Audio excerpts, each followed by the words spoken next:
Good morning, aloha. I'm Jason Schwartz, your host of The Neutral Zone. This is KAKU FM, 88.5 FM, but it is also Akaku Maui Community Media Television, and it is also the YouTube location on the internet, and it is also. But you can go to MauiNeutralZone.com and find this show. Now, today I have a unique situation so far in that I'm in the field. Today I went out to visit Alfonzo. I know Alfonzo actually as a loan officer at one of the banks, American Savings Bank. But today we'll hear a different story from Al. I haven't seen him in some years.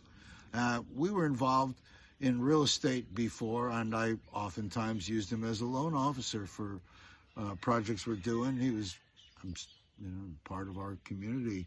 And then I got exploded and lost my world after that mortgage thing happened, 2007. So that whole period of 2007, 8, I'm now in a different world, and so is he.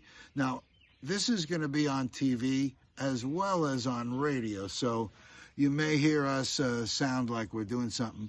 If you're on TV, you'll know what it is. If it's radio, you won't. You should look at the MauiNeutralZone.com and find us. Again, it lives on YouTube, so you can find this and all our shows there. Al, good morning and welcome to the show. Good morning. Thank you. How you been? Been all right. Been better? Yeah. Now, if you were looking at he and I, you might say, God, he looks tan, looks healthy. Look at you, Jason. You're all splotchy, old, gray. Oh, you don't have gray. You got the good word. But you look... So, now, I met you. I was over at the bus stop at Kaimana Center, which is here on Maui, the main spot near the buses. And there you were. And when I first looked over, I said, is that Alfonzo? He sure looks like Alfonzo. And you waved, and I was thinking, maybe I think that is Al. And you came over and said hello to me because you remembered me, huh? Yep. How do you remember me? I remember you from the days of when we were doing very well. Real estate was booming, and we were doing the Nouveau Riche real estate education that I was doing. Yeah, you were teaching everybody how to do that. Well, it was great knowledge. No one expected the world would have an explosion in its in the lenders. That really hurt me. Yeah, that was doing very well until inflation took over. Well, and then, so those were like 2000, well, I forgot already.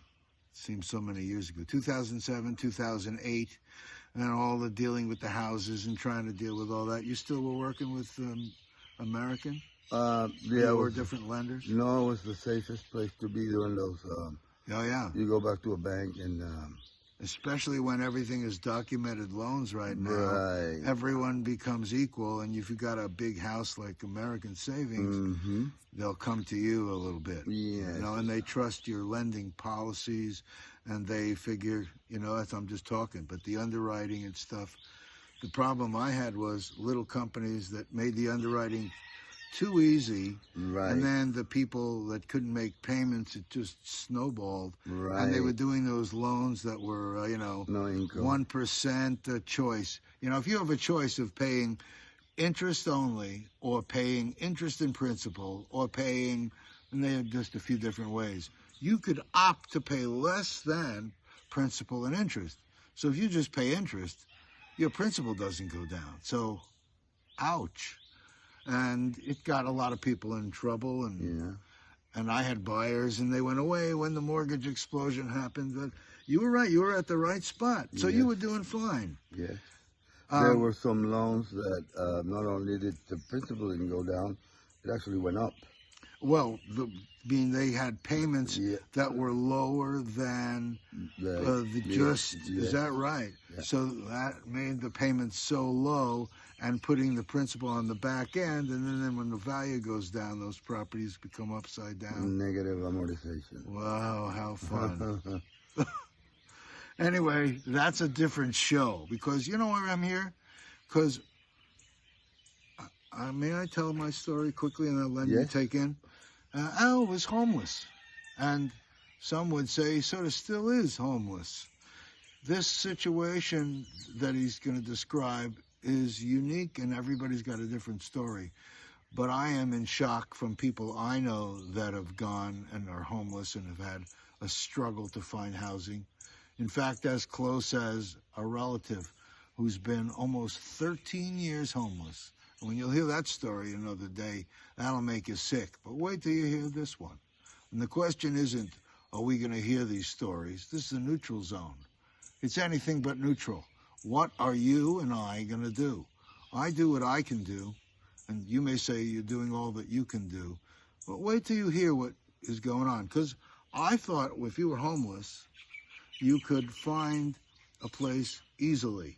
Mm-hmm. Because they always talk about having empty beds, Mm-hmm. and they talk about homeless people, that they just have a step back. First they go into a situation with bunks in a place, and then they get their own place with with like a duplex with another person, and but in the meantime they have job programs and education programs. I thought all that was well in place, but now in our current situation, that's not what's up, is it? No. So how did you get, if you don't want to go in detail, because getting homeless, you were a successful guy. What happened? Well, first of all, I want to thank you for taking the lead on such a up-to-date problem in our society here in Maui, and a lot of people choose to use the blinders, and all you have to do is go to Walmart and look around at all the homeless around there. So I thank Jason for taking the leadership and addressing this issue as it should be addressed, because it's a huge issue. So I'll make my... There are a lot of people that are talking about it, so go ahead. Yeah, I'll make my long story short. I retired from banking after 35 years, and I had some health issues. There was a divorce, too. And let me tell you, I did not expect what happened to me. All it takes is one or two people with a vindictive attitude that you don't expect, and it can make your life completely different. I thought that getting Social Security was going to be quick and easy. It's not. I thought that after owning several homes, everything was hunky-dory. It wasn't. Through a series of circumstances, including some exaggerated documents such as TROs and Technical restraining order. temporary restraining order. Temporary, is that related to marriage things? Yeah. So vindictive people could use those TROs as a weapon, and those things are not only emotionally damaging, they are, don't get me wrong, they do have a place in time. I think they started out in the 50s when the husband came home drunk and told their wife blah blah blah, but it's become, there's a book out there that says how to gain real estate from TROs. So that'll be a subject for another day, but I was the victim of that, and I thought that every man that received a TRO was guilty of TROs until I received a TRO or two. Emotionally and financially. You had a wife and kids? Yeah. And you lost the house? Yep. And 28 years with the same person, and all it takes is one vindictive person. So how did you deal with retirement? Didn't you get some kind of... I'm waiting on the Social Security. Still? Yeah, it takes a while because I'm not of age, and even though you're homeless and you work 35 years, I'm 61, so I still have to wait till I'm 62. But you take a cumulative effect of medical issues, marital issues, resentments, exaggerations, and it becomes a situation where I thought I'd seen it all in my life. Well, I hadn't. Okay.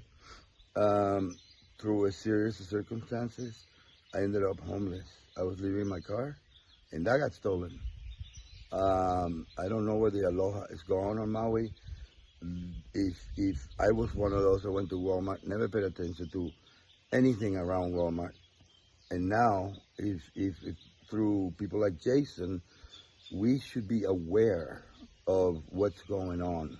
You don't throw a person in jail without knowing what's going on in that jail, especially a family member. Okay, I was put in jail for making a phone call, violation of the temporary restraining order. 3-4 days later, they had a riot. Okay, you go figure. I'm still trying to deal with the PTSD from the fire, the violence. There was a moment in there where I didn't know if I was going to survive. The smoke was pitch black, and the people in charge left the modules and left us on the top locked, and I was one of the last men out. So again, be conscious of what damage can be caused over some resentment or resentments that could be worked out with a counselor. It could be worked out with a therapist, and the damage that can be done to somebody when you put them in jail, not knowing at all what goes on behind closed doors. And people see it's not what it seems to be, and that's a topic for another day. Well, maybe not. When you say not what it seems to me, I mean, I've never been in jail. Right. I've heard different stories. I've never been in jail either. So I at the age of 60, I have a 15-year-old that was conveniently included in the temporary restraining order. I don't know. So you can't see your child? No. And again, emotional damage that I thought I'd seen it all. When you go to jail, everything comes to a halt. You can't talk to anyone. You can't handle your finances. You can't do anything, okay? And what looks like a pretty little jail from the outside ended up being one of the most,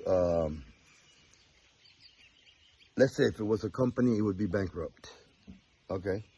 Morale is down, the communication levels are all broken down, and things happen in there that I was put in a cell by myself on solitary because some people were threatening my life, younger folks. So I was put in a 24/7 cell for a month and a half. Go figure. Then this officer came and moved me without checking the paperwork that I was supposed to be a solitary to another cell with an individual that suffered from mental issues, okay? This guy almost killed me. I've been to the hospital 3 times. You could be bleeding and dying, and they will not take an ambulance. They make you wait in the floor. And I was having a heart attack when I was in jail, and I was sitting in the cement floor. The nurse had to come up and say, get an ambulance before this man dies. So, if you're going to do some damage to somebody that's been carried for years, be careful. Be real careful where I wouldn't do it to my worst enemy. Investigate, know what's going on.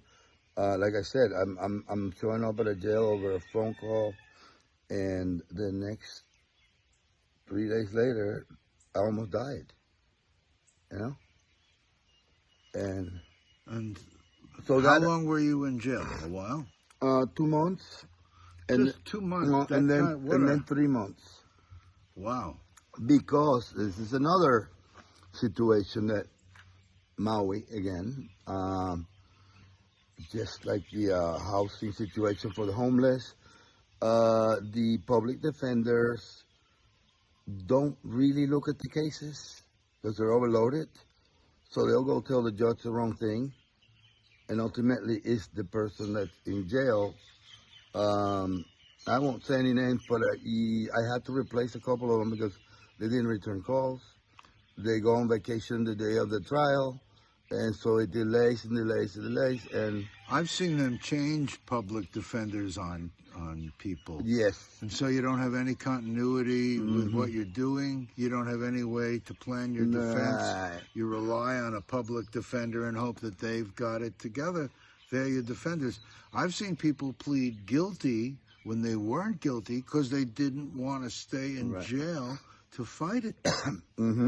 Right? Have you seen that? Yes. And the prison situation was so bad in Maui that people would take longer terms to go to Oahu's prisons. Okay? Instead of taking 3 years, they would take 5 years just to get out of there. Wow. Yep. And in my case,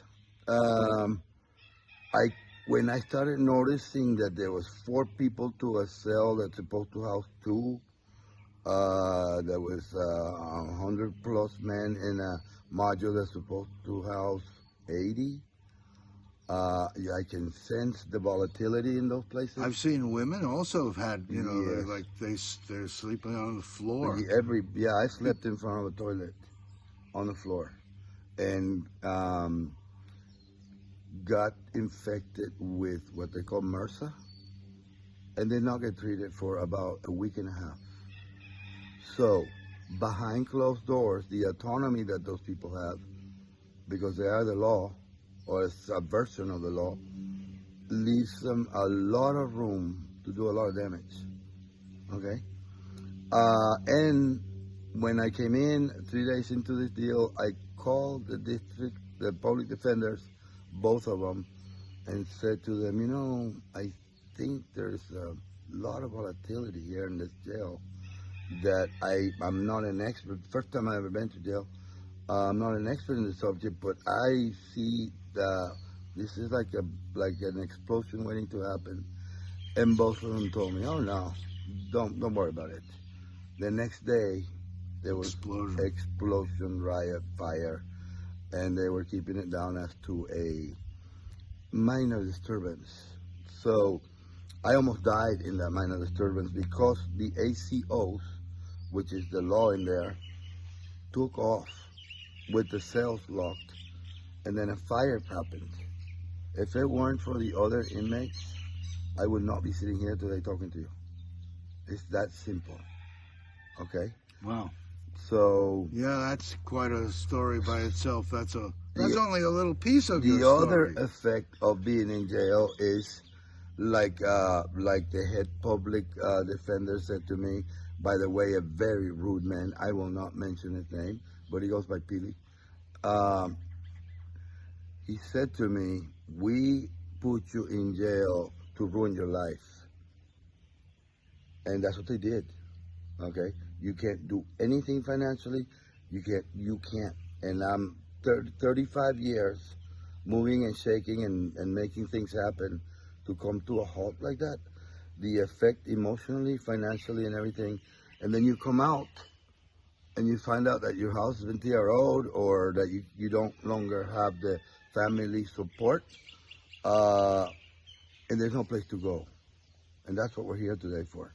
Well, there is no place to go. Well, and before that, I think, did you call people? You know people? Do you have numbers, or how did you deal with? You know a lot of people. Yes, you think someone would come and help you? They have right, a place, right? So, to me, that's part of the most disgusting piece. That absolutely society. Here you are. You just got out. No matter what it is, you really need help. And look, I wish I had more resources to help you. I'm sure you know. I'm trying to do what I can do. Right. But did you go to people and try to... I was parked at the Aloha gas station with a broken vehicle right next to it for 2 weeks. Wow. A lot of people know me on this island. Maybe 3 of them stopped by. I had a big sign, "I need help." I went in there to buy soda and some gasoline. And while I was getting out of the car, somebody stole the key. And it's a chip key. Oh, man. And they're like $300. Okay, when you're coming out of jail, there is no $300. Okay, so it took 2 weeks of me sitting there. Wow. One gentleman gave me $100. One from Kihei. But out of the 50, 60 people that came by during those 2 weeks, they ignore. They don't want to see it. None of their business. And they're just busy running the rat race. Yeah. And, you know, I don't want to guilt anybody because I was like that too until it happens to me. So now I'm an advocate of the awareness for the homeless. Look around when you go to Home Depot. Look at the crime activities in that area are incredible. I've been offered a weed whacker, I was going to snowblower, all kinds of things right in the parking lot of Home Depot. Hey, I happen to have an extra. Now, my car was broken into in broad daylight at the park, the baseball park sports center at the end of Kamehameha, 11 o'clock on a Friday. I walked around the park once, you know. They broke the window, took out the radio, went into the trunk, rifled everything, took my wallet from the trunk and checkbook and everything and iPad. I was on the way to the bank. I thought, I'm going to be a good guy and walk around the park one time. That's the new park. Yeah, the one at the end. Yeah. And then to hear stories from people that say, oh, yeah, my thing was stolen too, and here's what's happened to me, and oh, well, that guy. Yeah. Now, and then the vendors, you go out to a vendor with, hey, they used my card here, and we can get the picture, but you need a subpoena to be able to do that. Wow. What? Well, one vendor gave me a picture, sent me a picture, I posted on Facebook. Then you can find out that's Brandon DuPont. I wasn't putting up there, it's Brandon DuPont. Then someone else confirmed it. And then someone saw him and met him, took a picture. Later I hear he was beaten up at Walmart area by other homeless people. How am I? And then he was arrested and they got him he's in jail now, so probably waiting. When I see all these counts and see the not guilties, and there's a guy that, he's in there with you who happened to make a phone call. God knows, you know, the TROs are because sometimes people get violent and they want people to keep a distance, right?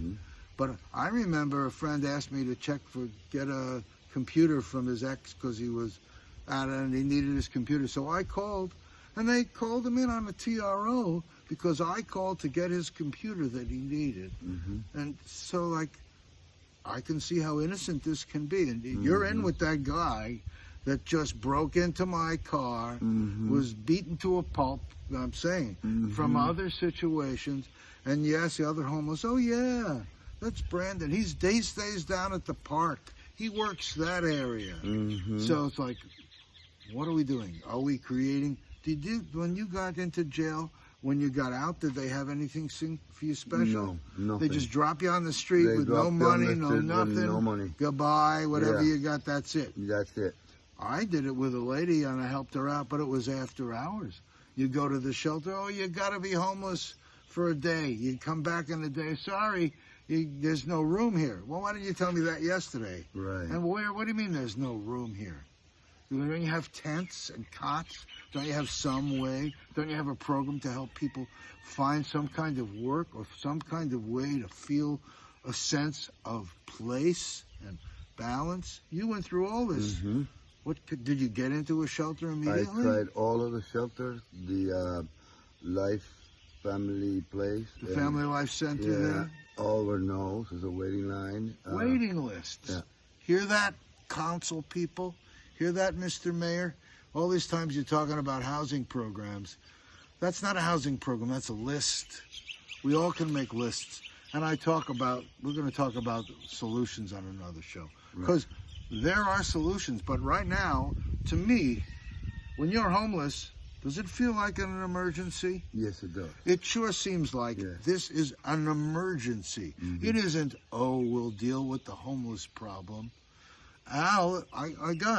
If I didn't know him and I saw somebody on the street looking desperate, what do you think I'm going to say? I'm going to be mostly afraid, not sure what's going on here. Did you know what's going on? But this is my friend Alfonzo, and he should be your friend out there. Now, we're going to take a break, and we're going to come back and get our sponsors to come say hi and stuff. But we're going to come back. But I want you to see if we can talk about what people can do. We'll explore that a little, okay? Mm-hmm. We'll see you in a minute. 25, I've been doing television shows for 25 years, all about all kinds of stuff. And, I did interviews with candidates in 13, 14 elections. You'd see my face up there, you wondering, why isn't this guy running? And some people have asked me to run. But I've talked to some of the people that have run and that are in these council seats and mayor. I don't think they really understand that there's no solutions. If it was your brother or your friend in jail, would you be horrified? I am horrified. I'm horrified here. I have other people that it horrifies me what you're going through. You're still in it. Right now, we just came from a shelter that was given you, 2 days ago? Yes. And a room, and was it like a bunk room, or what is it? It's a little bit worse than being in jail, because the overcrowding in the shelter, the smell of men so close to each other, laundry all over the floor. I don't understand, first of all, in a country like America, and secondly, in an island that's known for destination, money, tourism, how we can ignore that. Okay, I just don't know. But I do know, because we're too busy. It's not important to me. Let me drive by and not look at them. And that's how 9/11 happened. We ignored and ignored and ignored. We were too busy basking in our own wealth, and things happened. So the creation of the awareness that a person within a matter, all it takes is two people with malicious intent to make the life of someone miserable. Okay? And the ripple effect. I mean, yes. I have an ex-wife. I'm not going to go in detail of her story, but let's suffice it to say, there's also people on council that have direct involvement and think they're, again, for another show. But there's a lot of people, either they just can't handle it and look the other way because they can't handle it. Mm-hmm. When they see someone like you that's homeless, they'll run away because it's like, what are they going to do? Right. So you're no longer, you've fallen from grace. So it gets worse and worse and worse. Even the people that work at HUD look at you differently. They look down upon you when you go to HUD. And instead of being sensitive about the situation, they're not. They look out, they look at you like you're an incapacitated society member. Right, and you don't have anything to offer. That's right.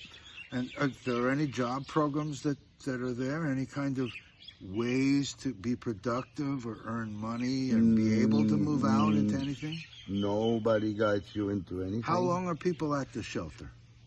Well, it depends on the individual. When I drove in, I looked like there were people that felt like they were living there. It yes, looked like a living there's community. A certain individual that is institutionalized, and 3 meals in a cot, and they're happy. I'm trying to get out as soon as possible.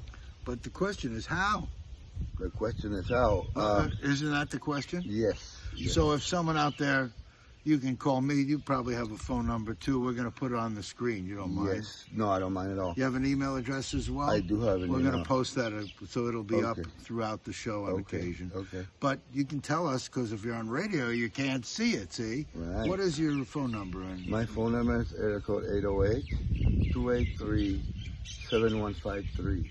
283-7153. Okay. And that's What's one your email address? My email address is Alfonzo, ALFONZO, 365 @gmail.com. O like the letter O? O like the letter O. O Alfonzo. At 365 @gmail.com. Okay, easy. So when somebody gets into a situation where they come out of a jail where they've been emotionally. Scarred? Yeah, I was almost raped by another man. Okay. Wow. Yeah, it's that bad. So I had to fight for my life almost every other day. See, and I've heard this from women. My ex-wife, Mhm. her situation and the issues with the police and the issues with the jailers Mhm. and lack of response with health things Yeah. are off the charts. And people that know what's going on, that are on counsel, that don't respond in an appropriate way. And it's like, to me, you know, we talk about Trump and all the things behind the gate and what's not being said. It's happening here too. Yes. It's happening here too. So I was. Somebody didn't follow up on the paperwork, and I ended up in a cell with a very mentally ill person. And within 20 minutes, I thought he was going to kill me. Same story I'm hearing from this woman. So what'd you do? Did you get out of that cell? You can't get out. You start calling the guards, and they took about 20 minutes to get there. By the time they got there, I was bleeding all over my face, ready to go to the hospital because the individual, and you know, I can't blame him. He should be in a mental ward. The paperwork should have been looked at before they put me in a cell with an individual that is mentally different. And so, is it the chicken or the egg? What do you see there? A lot of people start mentally ill, or you become mentally ill from these situations. yes. If you stay there long enough, I probably, I didn't have PTSD before. I can hear a loud noise right now because I can't see a crowd right now. Now, you told me a story when I was sitting there that the night before someone came up to you while you were sleeping. You were sleeping out somewhere? Yes. And what happened? They put a knife to my neck. That's in Kahalui. So now it's not only drug addicts that are out there. It's actually criminal-minded drug addicts that have taken the internet, the cell phones to a different level of hacking. Beware, just beware, because cell phones get stolen in Kahalui every 10 minutes. Right? When they put a knife to your throat, then you had nothing. Yeah. When I saw you, you had nothing. They wanted my car, which was nothing, and they took my car. People have taken, I was going to say, my ex-wife, all her clothes, all her everything stolen. And the fact that the police don't respond because they've seen it again and they've seen it again with the same people. Not only do they not respond. And I'm talking specifics, but I'm not taking it on this show. That I'm going to take my... But the person that took my vehicle, they knew where he lived. Wow. They knew where the car was, and they did nothing. So what happened? The vehicle still stolen. What? Things like that happen here on Maui. So... Again, there's a lack of awareness. That one, why is that not happening right now? Every night. Who can you go to with that? Can you go to the police? I went to the police and they blame it on you. Who else do you go to? I don't know. Blame it on you? Yeah, they turn it on you. Well, you shouldn't have left the car, blah, blah, blah. Hello, I'm telling you who did it and where it is. And that's happened twice to me. Okay, oh no, we can't do anything about your situation. Well, I had my cell phone stolen out of my locker in the gym when I went in for a shower. I could find out where it was and what house it was because they got these locators on phones. And the police politely knock at the door and ask if there's a phone there. You know it's there. That's like, and that was the end of it. Yes. I just get to the point of our society is, the police are worried about having lawsuits. People are worried about having lawsuits. People, you're a policeman, you're worried that every guy out there has a gun or a knife trying to hurt you and kill you. Yes. So things getting worse from all sides of all situations. Yes. What do you recommend? I recommend that people be more aware and be more like Jason here. It is a part of our lives today. Maybe it wasn't like that 20 years ago, but right now it needs to be addressed as top priority. This homeless situation with the mixture of drug addiction and people coming from the mainland, extremely intelligent homeless people that are not only drug addicts, but they're criminals in their mind. That's what they do. Okay. My radio was surgically removed from my car. No one ripped anything out. They knew what they were doing. When I brought to a place that puts in stereos, they said, "Oh, we know there's a homeless guy out there. He used to be an installer on the mainland."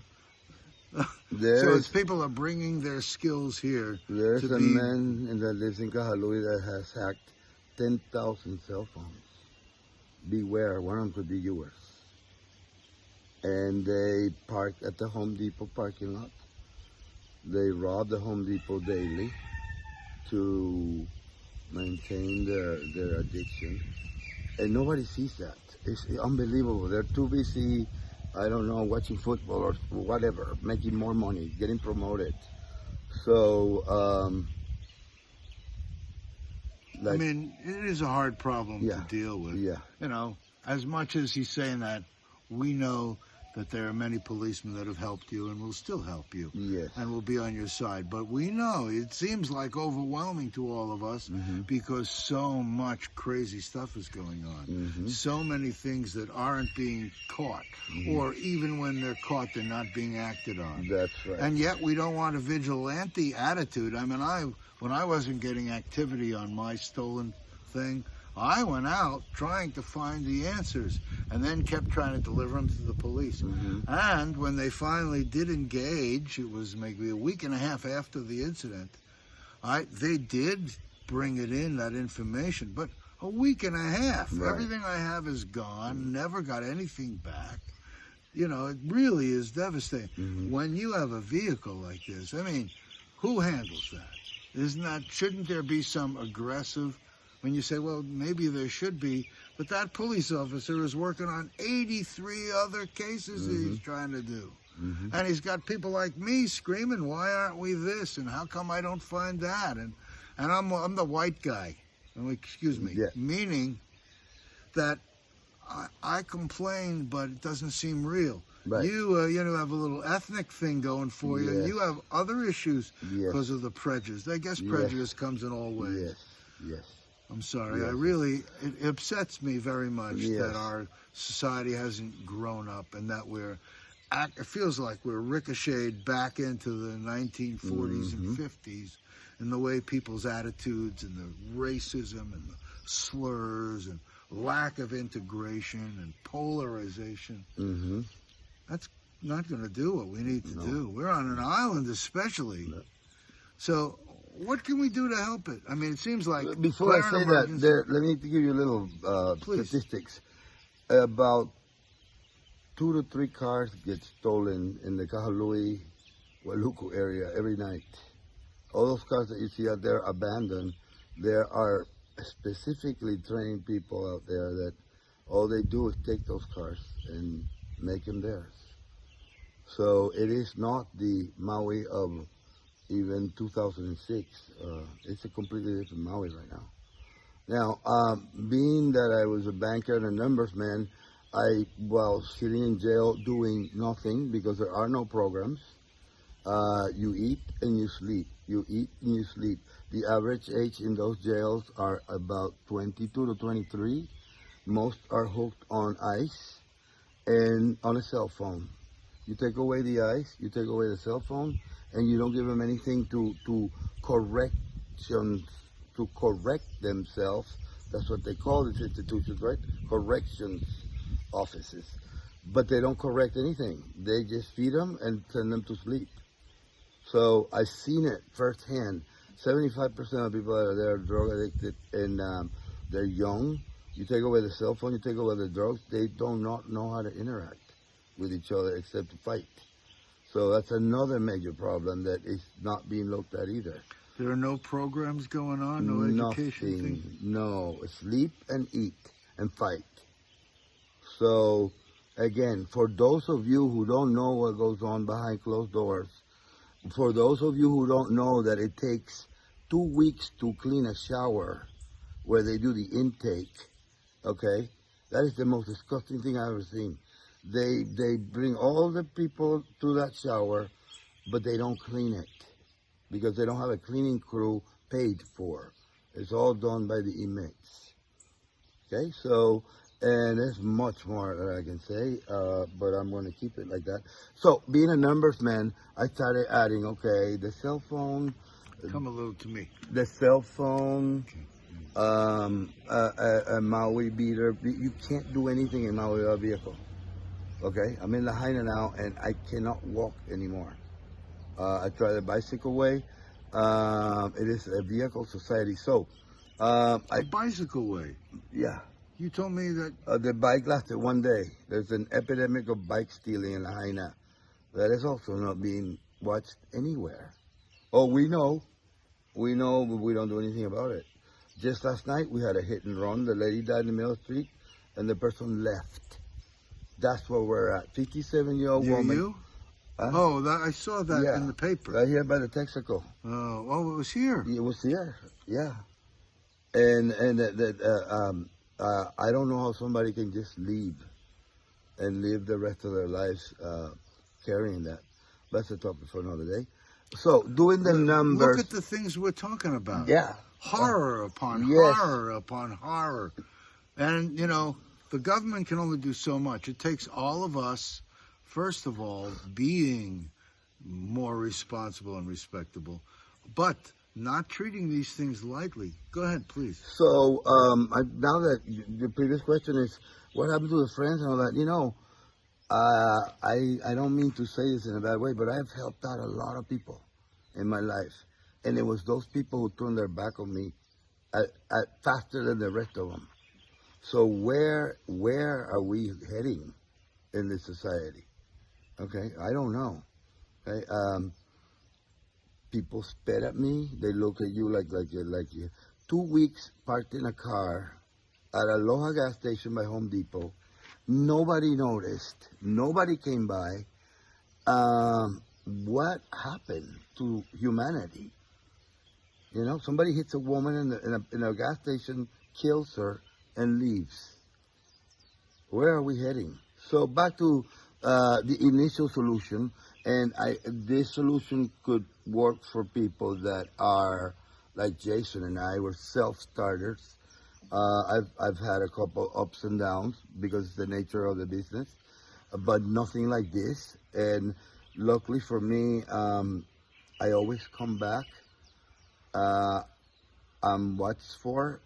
So I did some numbers, and once you do the math with initial deposit for a unit and low-income housing and a vehicle, nothing fancy, money, there's nothing more scary than not having, than not knowing where your next meal is going to come from, and you're in Maui.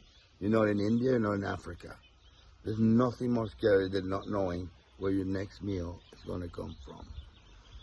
So, where you're going to sleep. Well, where you're going. You're not going to get a knife put to your throat. That's right. And I've had everything stolen 3 times. Okay, sleeping in my car, and at 3 in the morning, there's an arm coming to my neck because they wanted the vehicle. Nobody wants to hear about this. Nobody wants to hear about the damaging effects of TROs on families. Yeah, they have a place in time. That should be reviewed. Nobody wants to hear about the devastating things that happen inside NCCC. But that cumulative effect, or we don't want to hear it, becomes a gigantic snowball that's going to blow up any time now. So, numbers, if somebody was to restart and they're go-getters, I somewhere between total,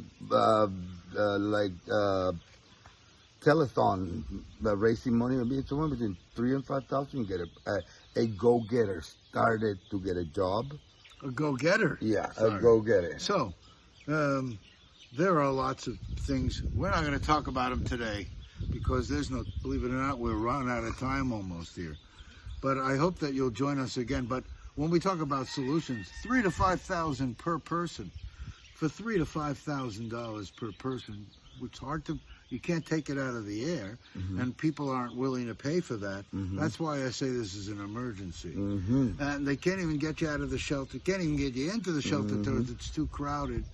So I still think that places that are watched and managed, that are clean, that have temporary showers, that have a lead to some kind of program that can turn into some kind of work for the people that can work, some kind of direction towards some trade, or solution toward, again, I don't want to go into detail here right now, but bottom line is, you're a valuable guy. You're a guy who needs help, but part of that help is, could use gainful work.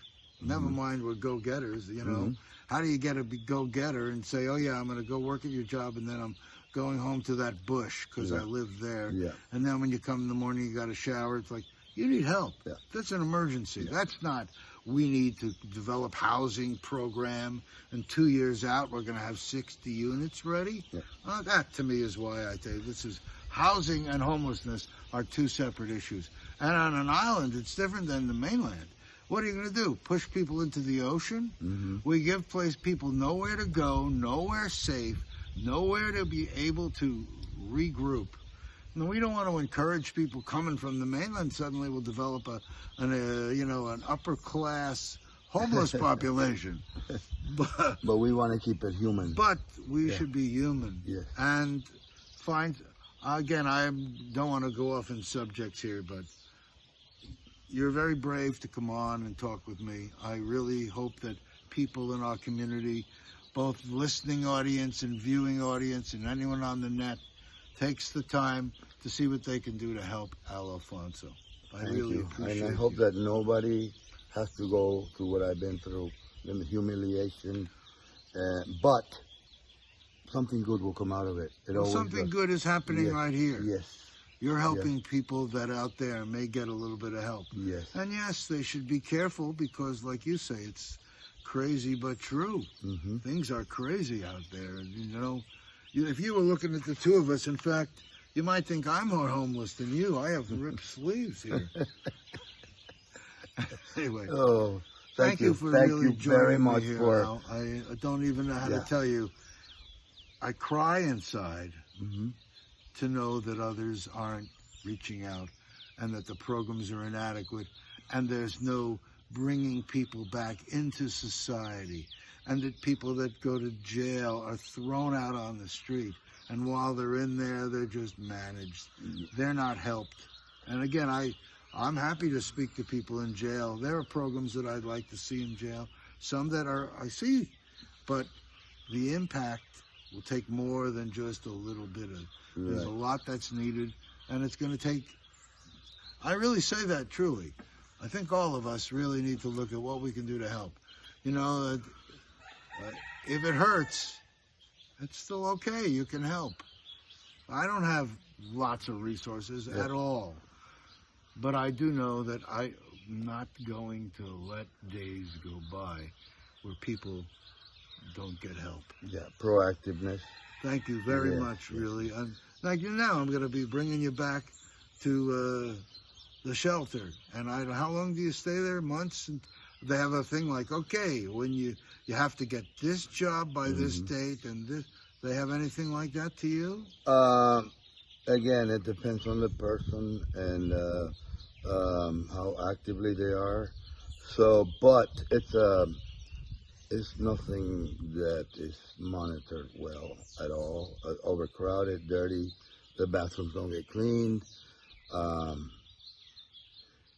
The rooms are just horrible. There's with nothing people, more devastating. Humanity that is let go. If you were in a homeless camp for a refugee, at least there they demand you to clean up. Around here, people feel this.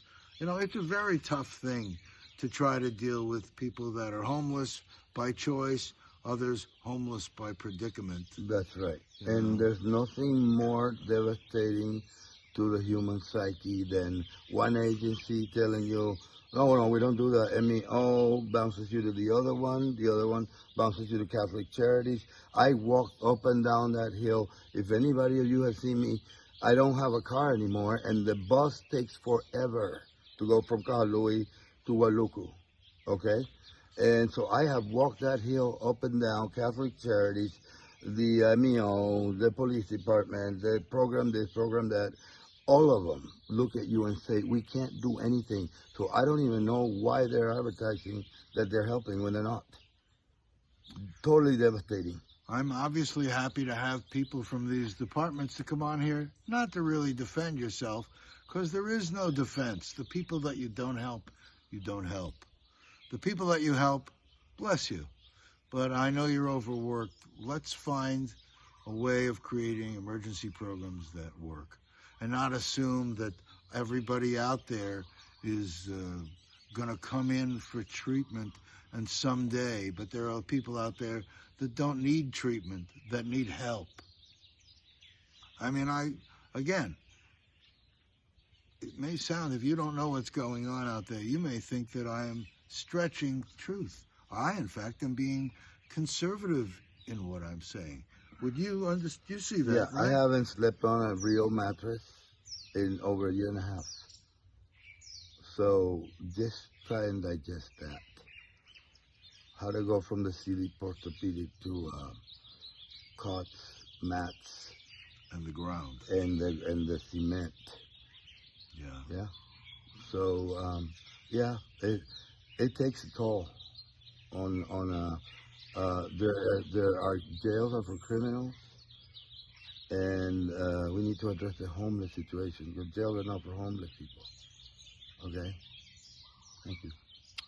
Thank you, Al. I think we went over time. That's why we're a TV show. We can put anything we want on here or be on the media. So we're going to say goodbye. We may come back and do a little short thing so Al can use it in some way, so people don't have to listen to all me talking with this. But the fact is, a lot that was said today, but there's a lot that wasn't said, and we're trying to be, quote, politically correct so people aren't afraid to realize I'm not pointing fingers at anyone. I think that we just need public to get more aware and get more involved. Don't think there's someone helping everywhere and that you can just walk away from it because it's being handled. We have facilities. Why are people looking for help? There's all kinds of solutions right now. We know. No, Mr. Council Person, Miss Council Person. No, there's not. Anyway, Al, thank you for being with us today. Thank you very much. Thank you guys for joining us. I hope you go to MauiNeutralZone.com, MauiArtsAndMusic.com, and check those things out. And help. Help Al, help all of us by touching your heart and acting from that good place, huh? Aloha. See you next time. Aloha.